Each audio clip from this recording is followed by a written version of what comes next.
बिस्मिल्लाहिर्रहमानिर्रहीम। अस्सलाम वालेकुम। मैं हूँ आपकी उर्दू की मुअल्लिमा अक्सा जाहिद अकबर और हम आज बी लिफ्ट नंबर 15 पे बात करेंगे जिसको हमने मुकम्मल करना है।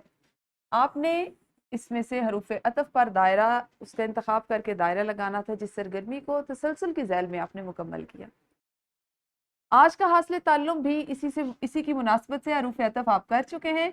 आज हम हरूफ शर्त व जज़ा और हरूफ इल्लत के बारे में उनकी पहचान करेंगे और इनके इस्तेमाल के बारे में जानेंगे कि कैसे जुमलों में हम इसको इस्तेमाल करते हैं। तो हरूफ शर्त व जज़ा और हरूफ इल्लत होते क्या है, जल्दी से इसको देख लेते हैं। वो हरूफ जो अल्फाज में उनको जोड़ने के लिए इस्तेमाल होते हैं। अगर हम उनको अकेले बोलें तो वो कोई ख़ास मानी, कोई ख़ास मतलब, कोई ख़ास मफ़हूम नहीं देते, लेकिन जब हम उनको दीगर अल्फाज में जुमलों में इस्तेमाल करें तो उनका अलग से एक मानी आता है और वो जुमलों और बातों को आपस में जोड़ने के काम आते हैं। ऐसे जिस तरह ये आपके पास देखें, अब यहाँ पे ये दो आपको डब्बे नजर आ रहे हैं ना, तो इनको जोड़ने के लिए किसी एक चीज की जरूरत है। इसी तरह हमें भी अपने अस्मा को, अफ़आल को, जुमलों को आपस में जोड़ने के लिए जो छोटे छोटे हरूफ की जरूरत होती है। हरूफ में से सबसे पहले देख लेते हैं हरूफ शर्त, क्योंकि आज हमने हरूफ शर्त, हरूफ जज़ा और हरूफ इल्लत के बारे में सीखना है। तो हरूफ शर्त क्या है? जैसा कि लफ्ज शर्त से जाहिर है कि किसी चीज के लिए शर्त के मौके पर बोले जाते हैं कि अगर ऐसा होता, जब ऐसा होगा, क्योंकि ऐसा हुआ। तो इसके लिए दूसरी चीज को जोड़ने के लिए शर्त का होना जरूरी है। एक चीज दूसरे के साथ जुड़ी हुई होती है, शर्त और मशरूत, ठीक है। तो वो हर्फ जो शर्त के मौके पर बोले जाएं हरूफ शर्त कहलाते हैं।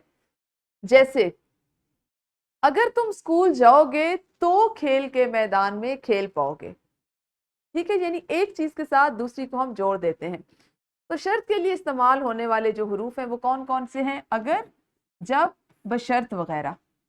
इन तमाम को जब हम इस्तेमाल करते हैं, लेकिन ये इसकी पहचान क्या होती है कि हरूफ शर्त हमेशा जुमले के शुरू में इस्तेमाल होते हैं। जैसे मैंने अभी आपको एक जुमला बताया। फिर है जी हरूफ जज़ा। जज़ा का मतलब होता है बदला, अच्छा बदला किसी चीज का, ठीक है।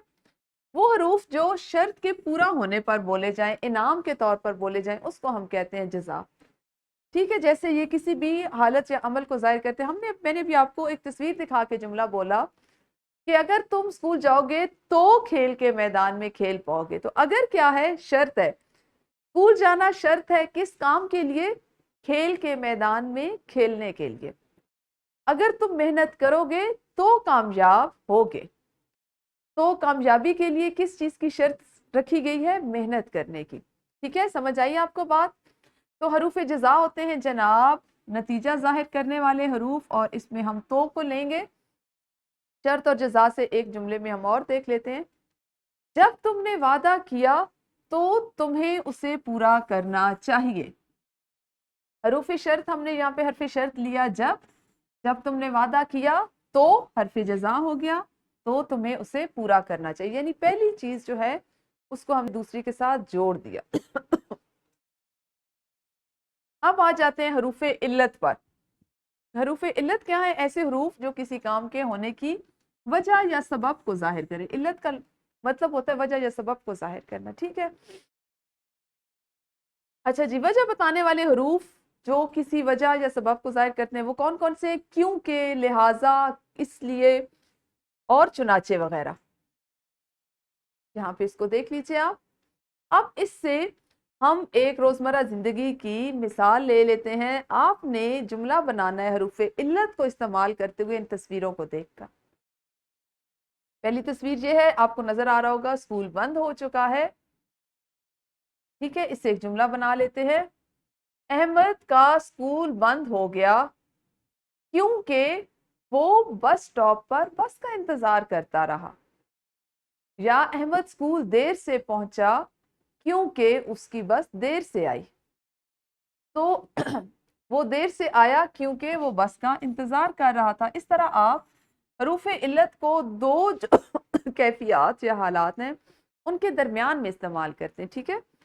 अब आपने क्या करना है कि इसकी मशक करनी है तदरीसी जांच की सूरत में, और ये आपकी किताबों पर ही मुकम्मल हो जाएगा। फिर आप करेंगे निखार की सरगर्मी को किताब तमरीन और जायजा पर। कल मिलेंगे अगले सबक के साथ। अपना बहुत ख्याल रखिए। अल्लाह हाफिज। शुक्रिया।